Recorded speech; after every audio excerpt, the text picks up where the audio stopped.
들은 바 처음에 내가 말하던 나팔 소리 같은 그 음성이 이르되 이리로 올라오라. 이후에 마땅히 일어난 일들을 내가 내게 보이리라 하시더니 더라.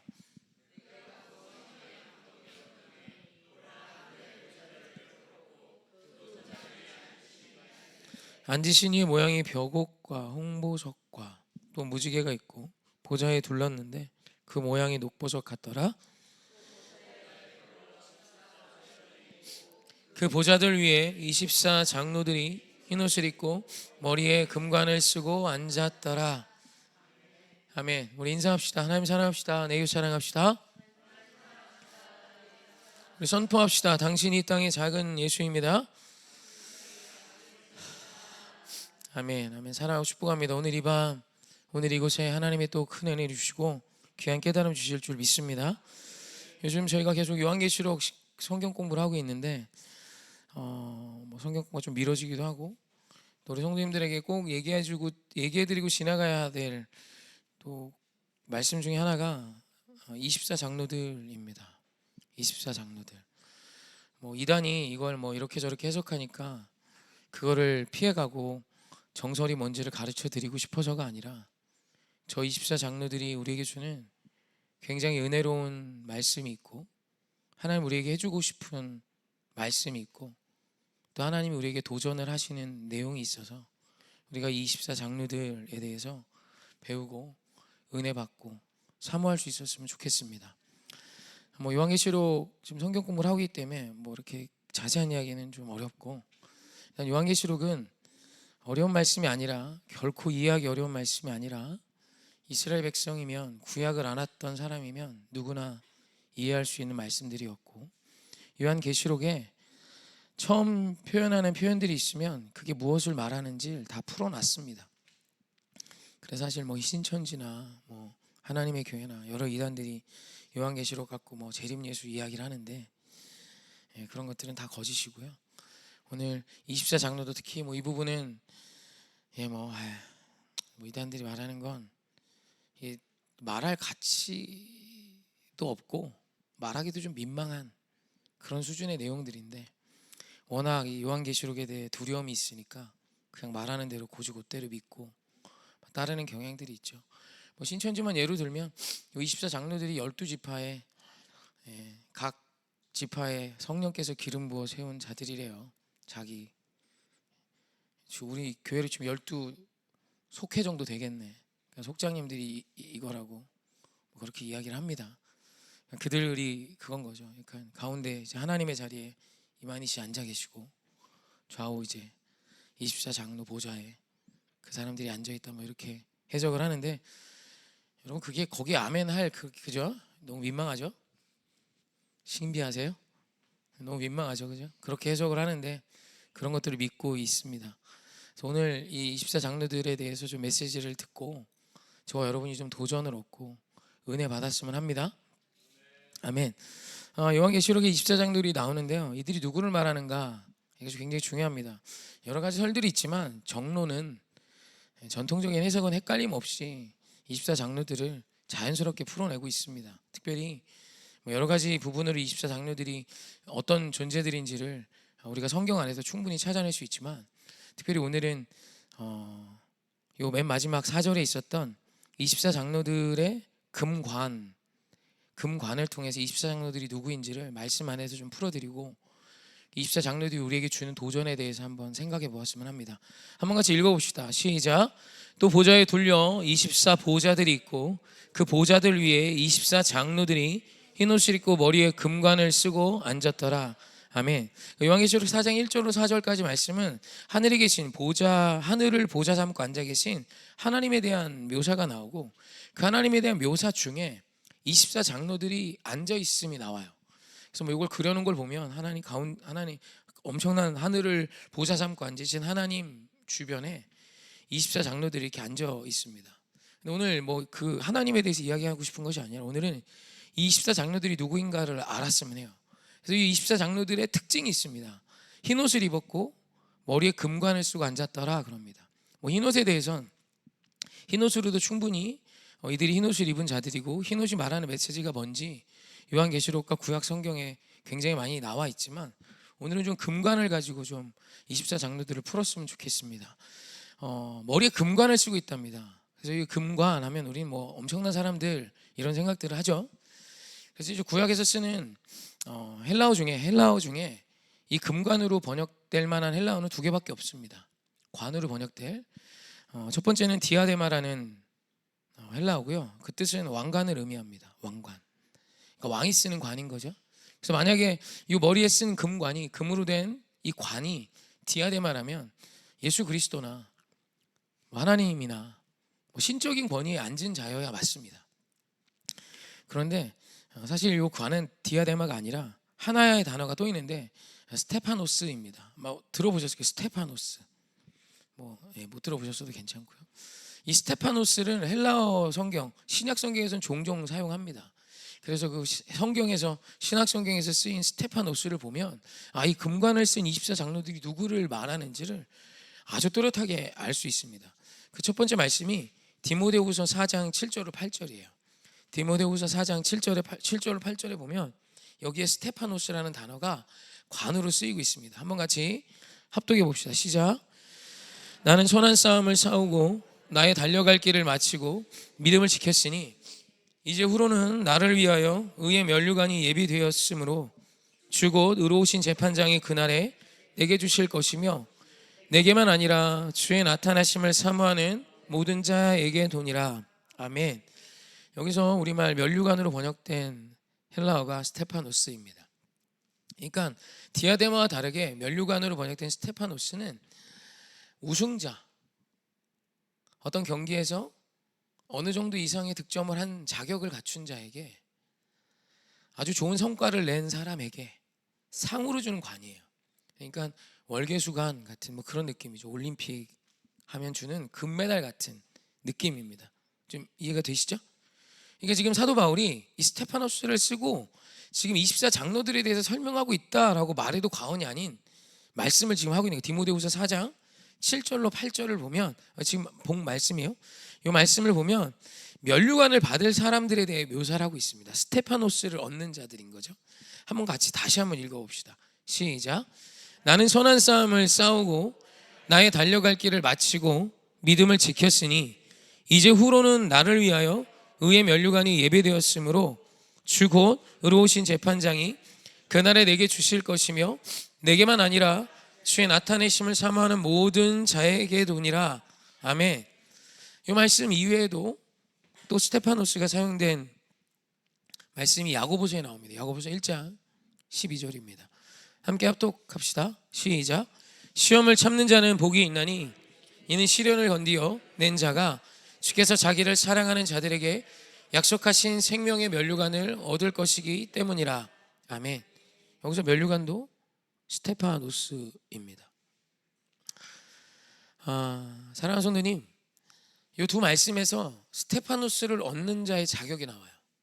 그러니까 이 스테파노스를, 이 관을 가진 자의 자격이 나오고 24 장로가 이 관을 가졌다는 것은 이 자격을 충족한 자들인 거예요.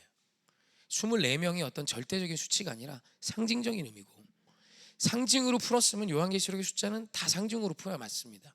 그게 법칙이에요. 어찌됐건 여기서 24 장로들이 쓴 관은 지금 야고보서 1장 12절과 우리가 앞에 봤었던 디모데후서 4장 7절로 8절에 나온 이 스테파노스, 이 면류관을 받을 자격을 충족한 자들이 면류관을 받은 것이고, 그 면류관, 그 금관을 받은 자들이 24 장로들이라고 보는 것이 가장 성경적인 해석인 거죠. 자, 그렇다면 오늘 다시 디모데후서 4장 7절로 8절을 볼 때 사도 바울이 나에게 이 면류관, 나에게 스테파노스가 예비되어 있어 라고 말하는 거예요. 그러니까 지금 사도 바울은 내가 24 장로 중에 한 명이야 라고 말한다고 봐도 오해 없이 특별히 과하지 않은 설명인 것이죠. 그런데 오늘 말씀 디모데후서를 보면 사도 바울이 내가 이러하게 했기 때문에 나에게 이런 면류관이 예비되어 있지 라고 말하고 있습니다. 그걸 집중해서 우리 다시 한번 7절 8절 읽어봅시다. 시작.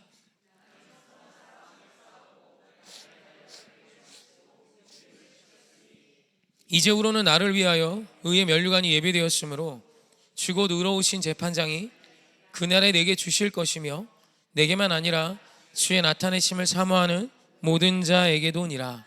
아멘. 사도 바울이 뭐를 했기 때문에 7절에서 내가 면류관을 받는다고 말하고 있죠? 7절 한번 읽어봅시다. 시작. 나는 선한 싸움을 싸우고 나의 달려갈 길을 마치고 믿음을 지켰으니 그래서 나는 면류관을 얻어 라고 말하고 있는 거예요. 여러분, 24장로는 이 면류관을 받은 사람이고, 이 면류관을 받을 사람은 선한 싸움을 싸우는 자, 내게 주신 달려갈 길, 사명을 완수하는 자, 하나님이 내게 주신 믿음을 지키는 자라는 뜻이에요. 여러분, 하나님이 그런 사람을 하나님이 곁 보좌에 앉혀주신대요. 그리고 그의 머리에 금관을 씌워주신답니다. 많은 그리스도인들이 이런 착각을 합니다. 천국 가면 다 평등하겠지, 다 똑같겠지. 존재론적으로는 그럴 수 있습니다. 그렇겠죠. 하나님이 예수 그리스도를 지불하는 가치를 가진 존재론을 가진 우리들이 존재론적으로는 지금도 평등하고 천국에서도 동일한 귀한 사람이면 맞습니다. 하지만 결론적으로는 성경은 같은 걸 말씀하지 않아요. 오늘 내게 주어진 이 짧은 인생, 안개와 같은 인생을 어떻게 살았느냐를 하나님께서는 이 세상의 마지막 그 종말의 때에 평가해서 주실 것을 약속하세요. 그러니까 24장로는 훌륭히 하나님께서 허락하신, 내게 허락하신 사명을 완수하고 내게 허락하신 싸움을, 선한 싸움을 마치고 하나님이 내게 주신 믿음으로 산 자에게만 주시는 귀한 은혜요, 상급이란 것입니다. 24장로는 상급을 받는 그리스도인이에요. 그래서 하나님은 이 24장로들을 통하여 우리에게 도전하고 있는 거예요. 오늘 우리가 살아가는 믿음을 지키는 삶이 싸움이에요. 전쟁 같고. 오늘 우리에게 맡겨주신 사명의 자리가 달려갈 길이래요. 제가 요즘에 우리 큰아들하고 개골생태공원을 뛰어갔다 오거든요. 왔다 갔다 3.3km 정도 됩니다. 스마트워치가 찍은 거니까 정확하겠죠. 그리고 거기 높은 타워까지 갔다 하면 4km가 좀 넘고 죽을 것 같아요. 우리 데이가요. 저는 괜찮아요. 우리 큰애가 어떻게 뛰냐면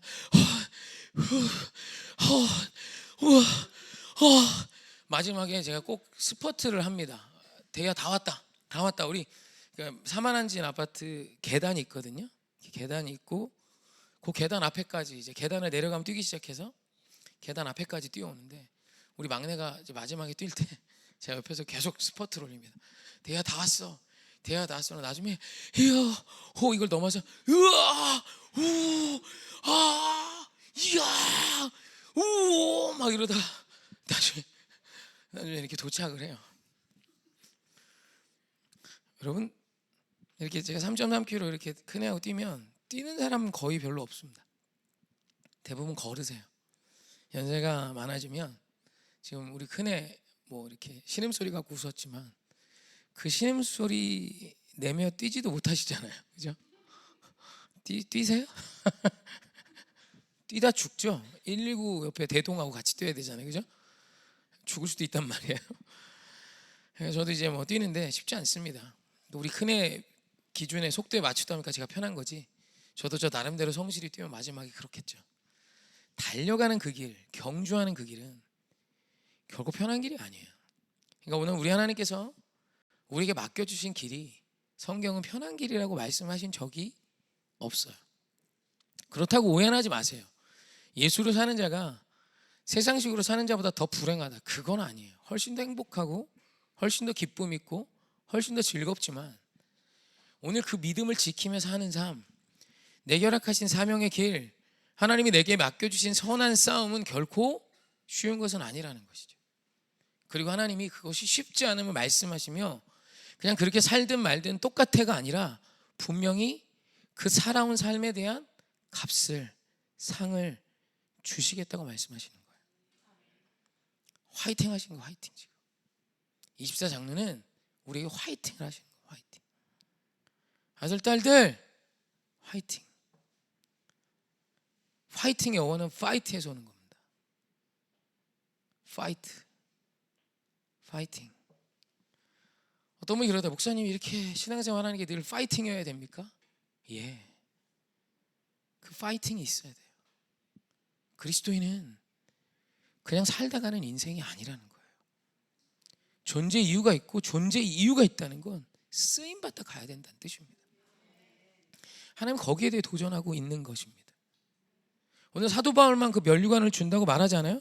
8절에 보면 그날에 내게 주실 것이며 내게만 아니라 주의 나타나심을 사모하는 모든 자에게 도니라 라고 사도 바울은 명확히 하나님 주신 은혜의 말씀을 선포하고 있고, 그 사도 바울의 선포는 하나님의 말씀과 동일하게 하나님께서 성경에 기록해 주신 거예요.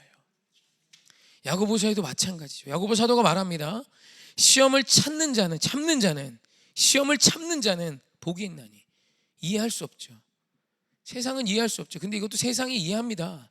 좋은 결과를 내기 위해 잠 덜 자고, 좋은 결과를 내기 위해 밤새 공부하고, 좋은 결과를 내기 위해 자신의 모든 욕망을 절제하는 자들이 있어요.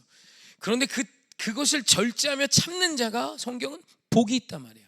그런데 세상적인 것이 아니라 하나님이 내게 주신 선한 싸움과 달려갈 길을 달릴 때에 참는 자는, 우리 큰애처럼 할 수 있겠죠, 그렇죠?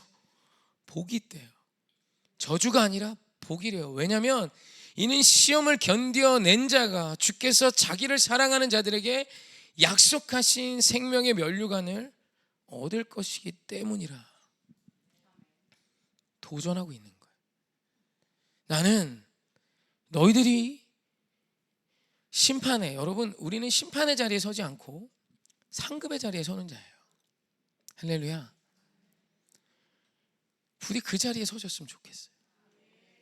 그리고 면류관을 얻었으면 좋겠어요. 오늘 저와 여러분이 하나님이 내게 맡겨준 인생을 살며 세상적인 해석으로 살 때가 있어요. 그럼 면류관은 없습니다. 어쩌면 그 가치가 자꾸 지속되면 면류관은커녕 구원의 여망마저 사라질 수 있어요. 오늘 우리 하나님은 우리에게 많은 영혼을 부탁하고 계세요. 여러분, 이건 굉장히 큰 낭비입니다. 하나님이 하시면 돼요. 굳이 왜? 사람을 통해서.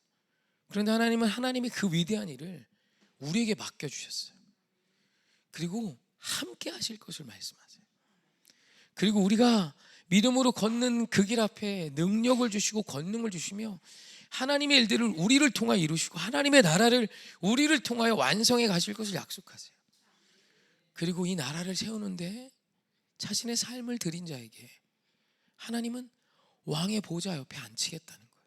금관을 씌우고 면류관을 씌우고 상급을 주시며 하나님의 영광의 보좌 우편에 앉는 것이죠.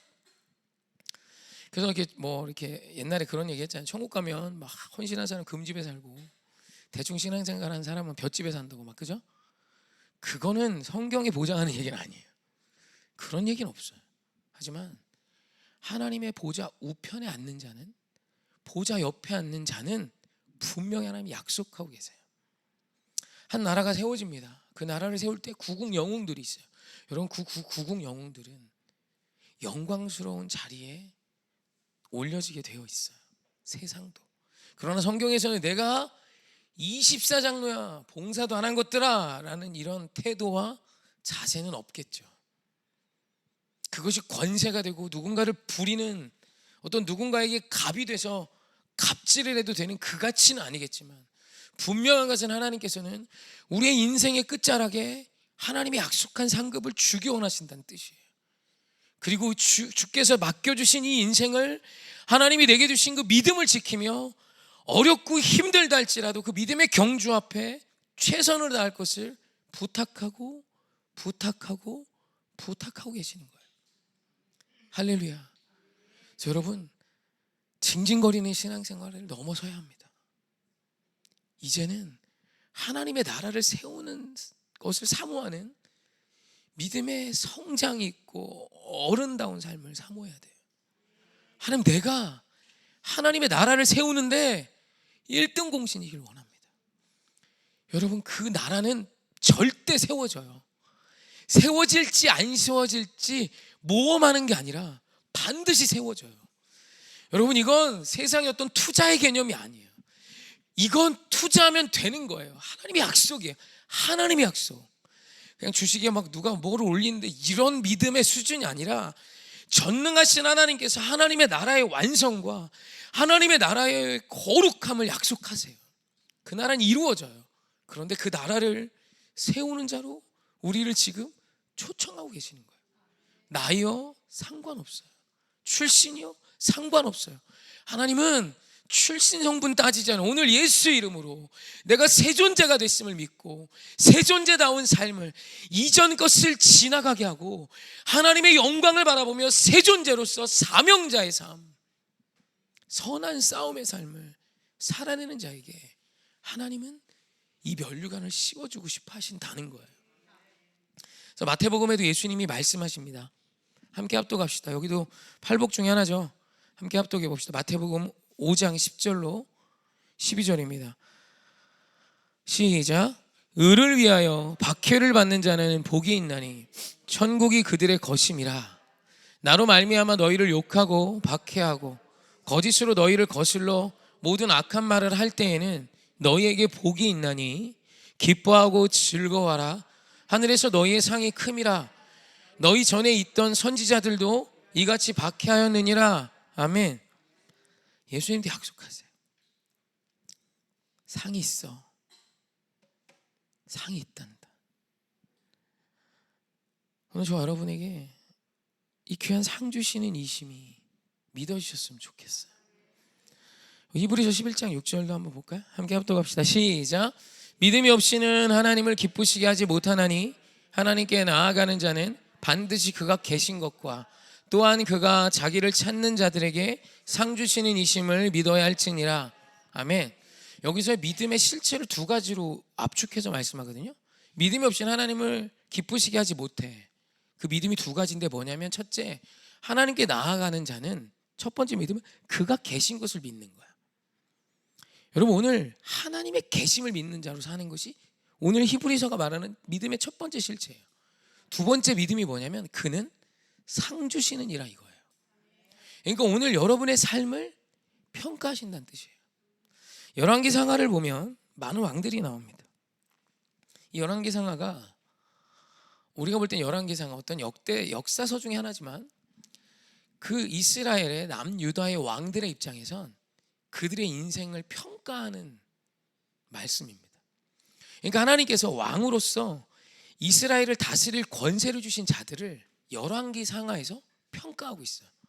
악하다, 선하다, 악하다, 선하다, 악하다, 선하다. 그러니까 하나님은 이미 구약의 열왕기상하에서 하나님의 사명, 왕으로서 하나님께서 맡겨주신 기름 부음을 받고 하나님이 맡겨주신 사명을 가진 왕들을 평가하셨어요. 얘는 악한 놈이야, 얘는 선한 왕이지. 악하다, 선하다, 이걸 말씀하고 계세요. 그러니까 여러분, 하나님은 아세요. 오늘 여러분의 삶을 아세요. 그러니까 억울할 게 없다는 얘기예요. 사람이 안 알아줘도 상관없어. 도리어 기뻐해야 돼. 할렐루야. 오른손이 아닌 걸 왼손이 모르게 하세요. 왜? 하나님이 하시면 돼요. 평가는 그분이 하시는 거거든요. 여러분, 이걸 믿는 거, 우리 하나님을 믿는다는 믿음은 그걸 믿는 겁니다.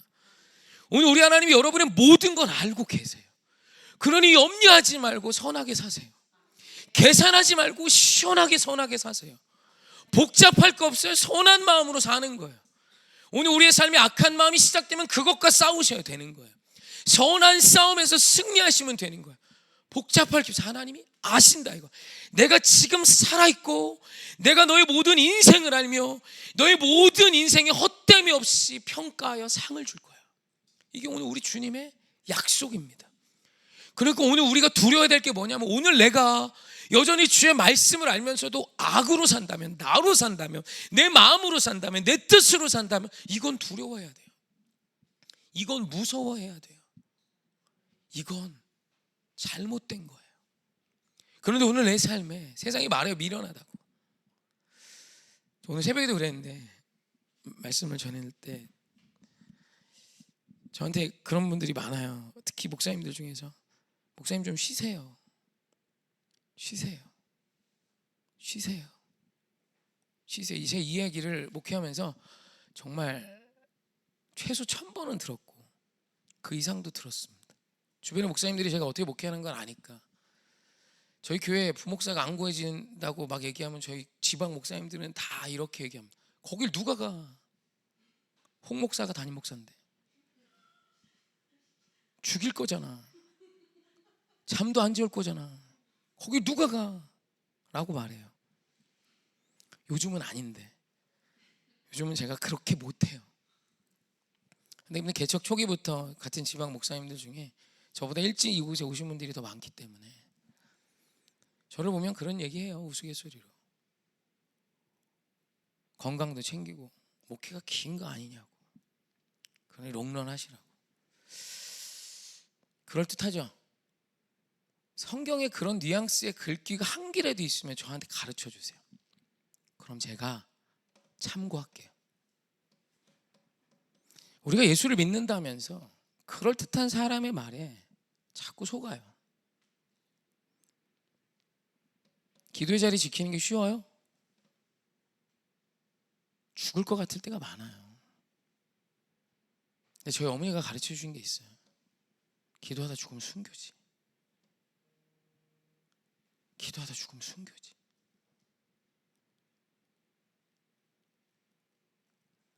그렇게 사시라고, 고통스럽게 사시라고 저는 그게 옳다고 이야기하는 게 아니라, 하나님은, 하나님의 나라를 이룬 자들은 좀 쉬세요라고 말한 적이 없어요. 사도 바울은 이 경주에서 내가 1등 할 거야 그래요. 내가 여기서 1등 할 거야. 그랬더니 하나님이 안 죽이고 계속 살려줘. 장수의 장수. 마지막에 그의 목을 치시며 그의 핏방울까지 쓰십니다. 제가 볼 때 하늘나라 가면 24장로 중 보좌 중에 모가지 디스크 오신 분이 있을 거예요. 관이 하도 커서 바울 형님이 아닐까? 홍 목사 왔는가? 그랬더니 목이 이렇게 된 거지. 이게 너무 커가지고 그냥 웃자고 한 소리인데 아무도 안 웃어서 제 이름 너무 마음이 어려워요. 맞아요. 인간적으로 쉬어야죠. 저도 쉬어요. 나름 지혜롭게 쉬어요. 쉬는데 그래도 내게 맡겨주신 최소한의 일을 포기하면서 쉴 수는 없어요. 내 몸이 부서지지 않았다면, 내가 오늘 거동할 수 있다면 내게 맡겨준 사명의 자리를 지키는 것을 하나님도 기뻐하지 않으실까요? 하나님도 아세요. 피곤한 거. 홍 목사 오늘도 나왔어? 3일째 잠을 못 잤는데 새벽에 나왔어? 홍 목사 10년 동안 안식년은커녕 안식월은커녕 안식주도 없었지? 하나님 아세요. 제가 하나님한테 그래서 하나님 7년마다 안식년이 있대요. 아세요? 제가 12년째잖아요. 안식년은 됐고 안식월이나 좀 줘봐요. 뭐 부목설에도 와야 뭐가 되죠. 하나님 아세요. 무리하는 걸 여러분의 권하기보다 제 이야기를 하고 싶은 거예요. 사랑하는 성도님, 성경에 그런 글귀가 없어요. 하나님 말씀한 대로 사는 게 맞잖아요. 그 말씀대로 못 살아서 죄송한 거지. 사람들은 이해해줘요. 쉰다 그러면 잘했다고 칭찬해줘요. 저 처음에 지방에 왔는데 목사님들 이렇게 쉬게 한다고 해외로 이렇게 목사님 감리사님이 1,000 몇백만 원을 헌금하셔서 이렇게 내셔서 우리 보내준다는 거예요. 저 와서 3년 동안 안 갔어요. 새벽 예배 누가 지키냐? 성도 한 명도 없는데. 수예배 누가 하냐고? 성도 한 명도 없는데. 없어요. 아무도 없어. 비워도 누구도 몰라요. 사람 어느 누구도 몰라요. 우리 안에 애기 낳으러 갔을 때 수예배 때 아무도 의자밖에 없어요. 의자밖에. 3주 동안 의자만 놓고 설교했어요. 근데 거기 하나님 와 계세요. 이게 우스갯소리가 아니라 하나님의 말씀이에요. 그가 계신 것을 믿는 거예요. 내가 있다. 여기 있다, 네 옆에 있다, 네 삶에 있다. 오늘 네가 어떤 마음으로 사는지 안다라는 거죠. 오늘 예수를 믿기 때문에 음란함을 멀리하고, 예수를 믿기 때문에 세상과 구분되며, 예수를 믿기 때문에 오늘 나의 삶의 모든 것 앞에 나의 자아도 있고 나의 뜻도 있고 나의 지혜도 있지만 순종하고, 오늘 예수를 믿기 때문에 나보다 더 훨씬 별 볼 일 없는 것 같은 사람에게도 그를 높이며 그 앞에 무릎 꿇는 것, 하나님 아신다 이거예요. 내가 다 알아. 그리고 내가 그걸 통해 상급 줄 거야 라고요. 그럼 사모할 만하잖아요. 뭘 사람 눈치를 봅니까? 여러분, 예수 믿는 자가 왜 사람이 있고 없고에 따라 태도가 달라져야 합니까? 오늘 우리 하나님의 계신 것을 믿는 자들이 저와 여러분인데 왜 적당히 타협합니까? 이해해요. 인간적으로는 다 이해해요. 저도 알아요. 저도 힘들거든요. 저도 지금 제 상황을 여러분에게 이야기하면 눈물 없이 듣기 어려워. 나도 꽤 슬픔이 있다고, 나도 꽤 아픔이 있고, 저도 오늘 내 신세 한탄하며 살면 나도 하루 종일 눈물로 살 수 있을 만큼 스토리가 장착이 돼 있다고, 나도. 근데도 버티는 것, 근데도 때로는 이를 악물고 그럼에도 불구하고 옳은 걸 선택하는 건, 내가 믿는 하나님은 내 옆에 계시고 나의 선한 선택을 기다리시고 오늘 우리 하나님이 그 모든 걸 알고 계시기 때문이에요. 나도 징징거리고 싶고 때려치고 싶고 포기하고 싶고 그런 마음이 왜 없겠어요? 하지만 적어도 저는 선이 뭔지는 아니까 그 선을 쫓는 거예요. 사랑하는 성도님, 여러분도 그랬으면 좋겠어요. 예수 일하다 죽으세요. 하나님이 다 아파주신대. 심지어 이 땅에서 내 자녀에게도 하나님이 1000대까지 복을 약속하세요. 알아요, 몸 힘든 거. 왜 몰라요? 저 왜 뛰는지 아세요? 왜 뛰기 시작했는지 아세요? 너무 어지러워서 뛰기 시작했어요. 가만히 늘어져 있을 수가 없잖아요. 아플 수가 없잖아요, 신나게. 제가 목회하면 개척교회 하면서 진짜 소원이 뭐냐면 아플 때 신나게 아프는 거예요. 아프면 안 돼요. 저는 예배 드려야 되거든요. 코로나가 저를 피해간 거 아세요? 예배 드리라고. 우리 막내가 2줄이 딱 나오니까 울었어요. 왜 울어? 아빠 나 죽는 거야? 그러더니 제품이 안기더라고요. 정혜야 이거 전염병이야. 저리 꺼져. 그랬더니 아니래. 저를 보면서 여기 있잖아요. 여기 품에 안가서 제 코에다 대고 아빠 나 죽는 거야?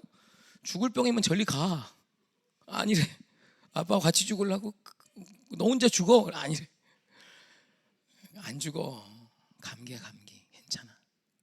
제가 애가 하도 울어서 걔 코에다 대고 아빠 다 가져갈게. 빨아 먹었어요. 그리고 그 다음날 얼마나 불안했게요. 콧구멍 계속 수시 검사하고 계속 수시 검사해도 한 줄 나와, 한 줄. 왜? 예배 드려야 되니까. 예배 드려야 되니까. 너는 안 돼. 예배 드려야 되니까. 예배 드려야 되니까. 예배 드리기 시작을 해갖고 수요예배 한번 영상으로 드린 적 있죠. 이거 한 날 그거 한 날 어떻게 내가 수요일에 여기 하세 난린데, 쌩 난린데 한 줄 한 줄 나와서. 건강해서 코로나 비껴간 게 아니라 사명이 있으니까. 저는 믿어요. 제 사명 끝날 때까지 전 안 죽어요. 그래서 뛰기 시작했어요. 저 뛰는 거 진짜, 저는 2발로 걷는 것도 싫어요. 뛰는 것도. 저 킥보드 타고 다니는 거 알죠? 40대 중반의 아저씨가 킥보드 밀고 다니면 얼마나 추한지를 저는 봤어요. 그래도 저는 걷는 걸 싫어해요. 걷는 걸 싫어합니다. 뛰는 건 더 싫어. 그래서 사이클 타고요. 저는 오토바이 타고 싶어. 나도 할리 데이비슨 타보고 싶어. 근데 오토바이가 할리 데이비슨, 목사가 오토바이 할리 데이비슨 타면 은혜가 안 되잖아. 그거 포기하고 사이클 타는 거예요. 쫄쫄이도 은혜가 안 돼갖고 난린데. 쫄쫄이 있고 저 카페 성긴 가면 우리 홍련 집사가 썩 꺼지라고 막. 이게 뭐 하는 짓이냐고. 목사는 이러면 안 된다며. 알아요. 그 사이클도 왜 탔냐면 저 사이클도 별로 안 좋아요. 목회를 하려니 운동을 해야 돼요. 제가 운동선수 맥을 가졌대요.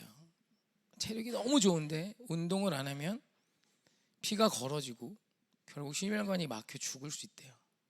저희 집안이 그래요. 뛰세요. 그래서 저는 피곤하면 뜁니다. 죽을 것 같으면 뛰어요.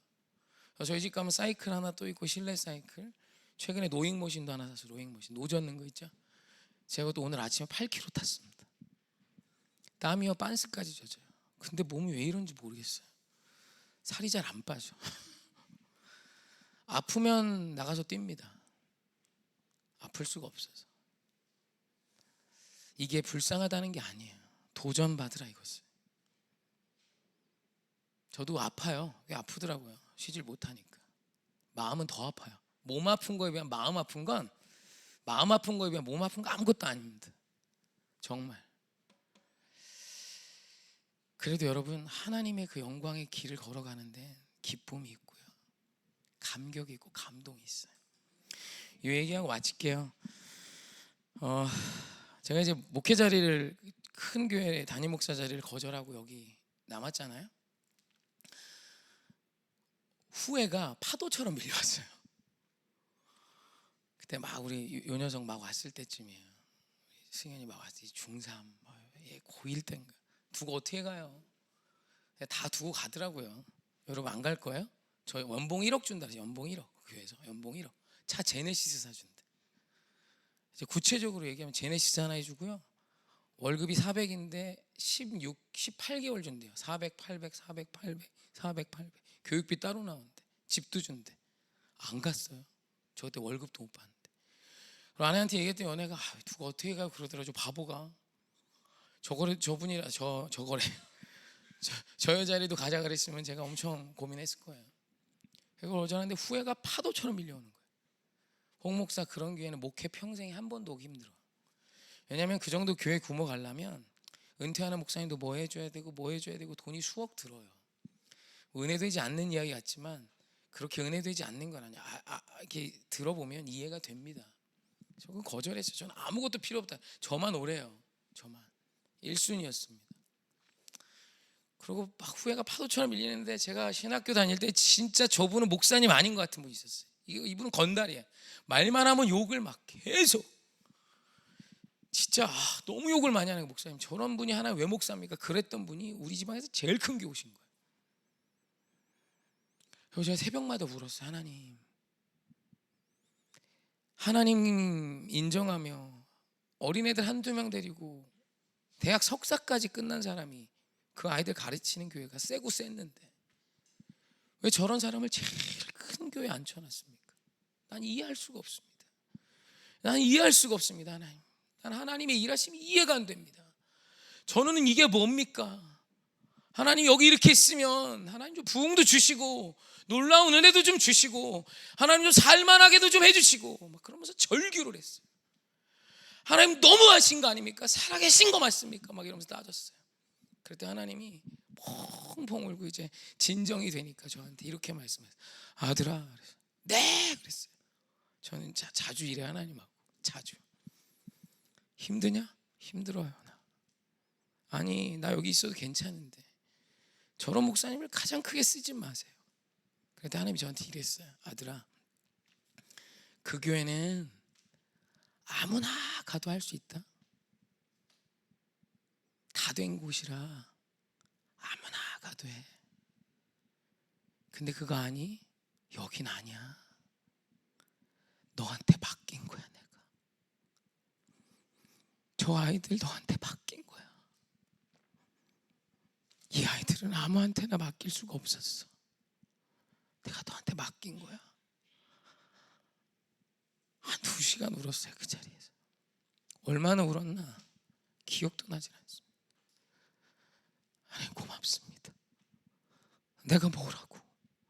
아들아 저 큰 교회 부러워하지 마라. 그 교회도 중요하지. 하지만 거기 누구나 갈 수 있어. 사람들은 그런 목사 좋아하지. 근데 난 아니다. 아니야 나 다 알아. 다 알아. 내가 다 알아. 여기는 오해 교회는 아무나 있을 수가 없어. 그래갖고 제가 그날 하나님한테 얼마나 약속했나 몰라. 제가 열심히 할게요. 하나님의 위로는 실로 위대합니다. 사랑하는 성도님, 이 길이요, 이만큼 감동이 있고 이만큼 행복한 곳이에요. 그러니 기도의 자리 지켜가시고요, 예배의 자리 지키시고요, 전도의 자리 지키시고요, 때로 억울하면 내 하나님 아버지가 아시니까 그 하나님 앞에 무릎 꿇고 기도하세요. 하나님 위로도 주시고 은혜도 주실 거예요. 절대로 내가 어떤 길을 원하시는지 아는데 타협했던 분이 있다면 정죄하는 게 아니에요. 화이팅 하세요. 다시 그 길을 지키세요. 버린 길이 있다면 버리지 마세요. 적당히 타협하지 마세요. 여기까지 왔잖아요. 그 기도의 끝자락에 하나님의 위대한 상급과 은혜가 있을 거예요. 제가 이렇게 울먹이면 안 되는데 이 대목을 얘기할 때면 눈물이 너무 많이 나요. 사랑하는 성도님, 하나님은 살아계십니다. 하나님 당신에게 상급 주십니다. 그러니 여러분, 하나님이 하시니 우리 억울해하지 말고, 문제 있으세요? 그 문제 붙들고 신나게 기도합시다. 하나님 해결하시고 기적을 보이시고 놀라운 일 이루시며 오늘 이 밤 거룩한 일 이루실 줄 믿습니다. 아멘.